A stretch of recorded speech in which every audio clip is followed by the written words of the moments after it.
that there are about 20 million cinema admissions in Singapore yearly. So why is it that our local film industry has yet to flourish? Are Singaporeans supportive of our local film industry? Our group claims that Singaporeans do not support the local film industry. In our primary research, we conducted a survey on the views of Singaporeans.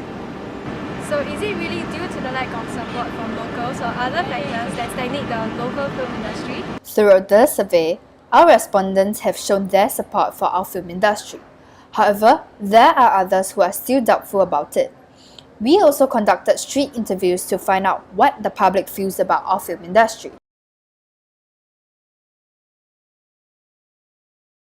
No. Our local film industry, Yeah, I don't think it's recognized. You mean locally? yeah, globally. Oh, globally. Yeah. No. No? Yeah, I think for Singapore's film industry, I think because there's not much support like from it locally, so like it hasn't really gone on a global scale yet. So like yeah, I think it's pretty lacking in terms of support from its own local viewers. So yeah, it hasn't really branched out.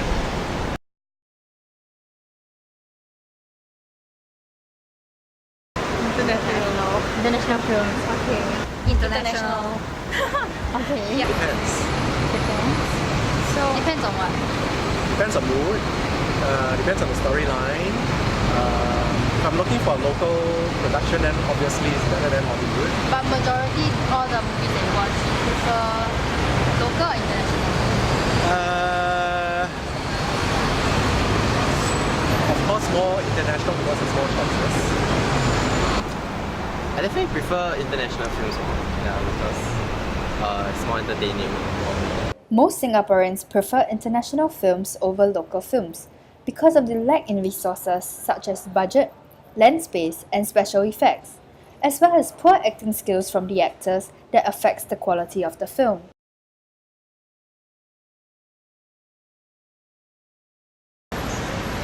Budget.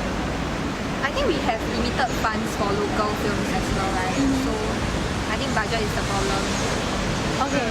What do you think? I don't think censorship is a big deal because anyway, because Singapore society is what it is. So censorship actually, I mean, the film showing as it is a real Singapore because there's no X-rated Singapore.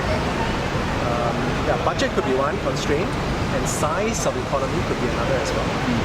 Because you may have a lot of money, but you can't sell it, and you probably don't want to invest. Yeah, I think definitely censorship is one thing because like the government controls a lot of the media in Singapore, and like and usually like for a lot of films the cast is usually the same, so like you see the same faces over and over again. So like I guess that can be one factor that maybe like degrades the local film industry. The lack of budget and actors' abilities are the reasons that interviewees claim that affect local film production, which suggests how Singaporeans do not support the local film industry as they feel that there is a lack of investment in the films as well as a lack of local talent.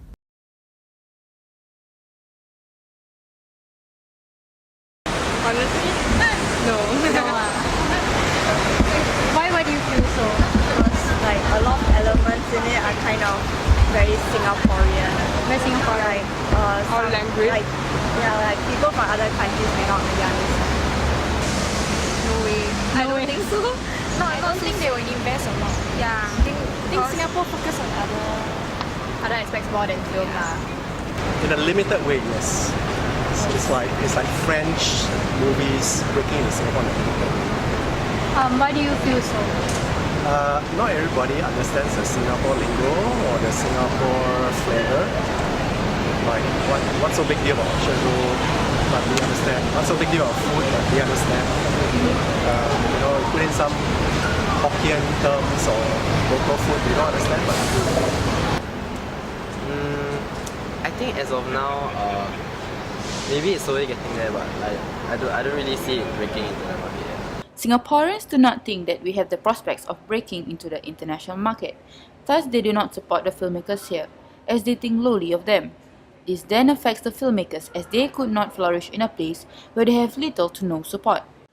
We also sought professional advice from a creative director and asked him whether Singaporeans do support the local film industry. Okay, my name is Marcus Lim. I run a film production company called Militancy. I'm also a part-time lecturer at UNICEF, teaching film for mainly communication students, so film theory. We asked him the same questions from our survey, and we were surprised at his answers.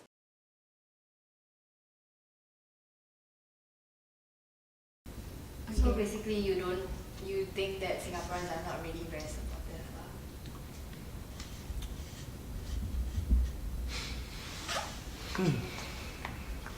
Singaporeans are supportive.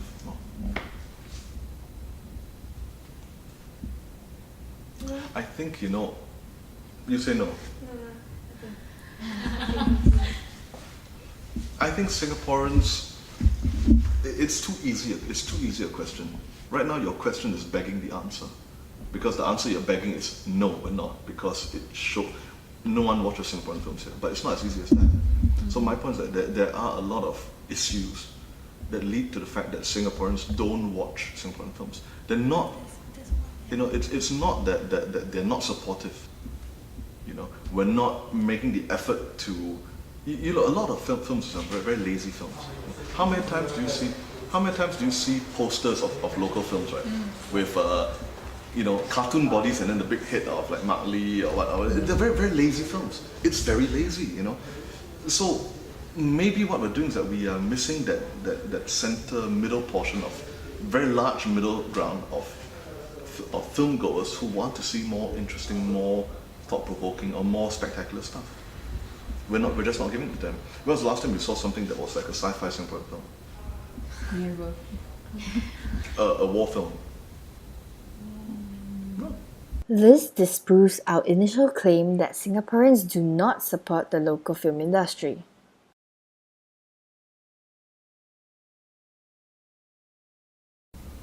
Do you all actually really care about the censorship, or you're just like... Okay.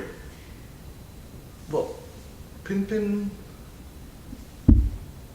had a few other films that weren't banned though. So what is it about politics though? What part of politics is banned in Singapore? That's the thing that one always has to think about. But I don't know, I don't write thinking about that. Because you already have so many limitations on your writing, why put another limitation? I mean, if worse comes to worse and you get censored, then censor lah. Then you fight that inside there, but if you're fighting in your mind, wow, then it's you can't make the film. You really can't, because then you're trying to figure out who do I not want to offend. You're about to offend someone. Our crew need a lot of work. Because our crew are very expensive. Comparatively, I know a lot of my crew they complain to me that a junior grip, he earns $375 a day now. 10 years ago, he was earning $275. So there's not much year-on-year increase, whereas inflation's gone on. But the problem is that your junior grip in Singapore earns $375. A junior grip in KL earns that but in ringgit. A junior grip in Thailand earns that but in baht or something. They're very, very cheap around that side. And so what happens is this: it's a chicken egg thing. You have so many film productions going to those places, going to Thailand, to Philippines, to KL, making a lot of big budget films there. And so all these guys get the knowledge, and our guys don't. But our guys are less experienced, less trained, and more expensive. So how? Overall, do you still think that actually our film industry has the prospects of breaking through into the international market? Can we sustain that? That's the matter. Even Korea can't sustain it. Korea's been desperately trying to export. Not so easy. Right? And Korea, I think, is probably, in terms of just pure substance, cultural power, and technical ability, right? They are the leaders in Asian filmmaking right now. Yeah. So we don't know. We found out that our own local cinemas do not support the film industry. Hence, the industry is not flourishing as well as it should. Okay, make a film. But then they don't last.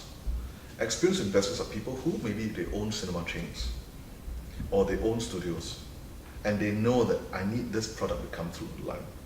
So I need to know where I'm getting my money back from this. So I will continuously invest. Your coal mine owners from Transfi, they will invest one film, lose money, and then okay, I play finish already. I'm bored already. Now on to other things. These guys stay with the business. They say, okay, so I've already bought my 5 or 6 cinema chains, go through, I get my money back from there. Okay, so it's a cycle, it's a proper cycle, and they're proper businessmen. So we need those in Singapore. Okay, I honestly think our local GV, Shaw, Cathay, they don't invest nearly enough in local films, which is shocking because look at the amount of money they're taking out from the industry. I mean, 20 million admissions, they're doing pretty well for themselves, but they're not giving it back.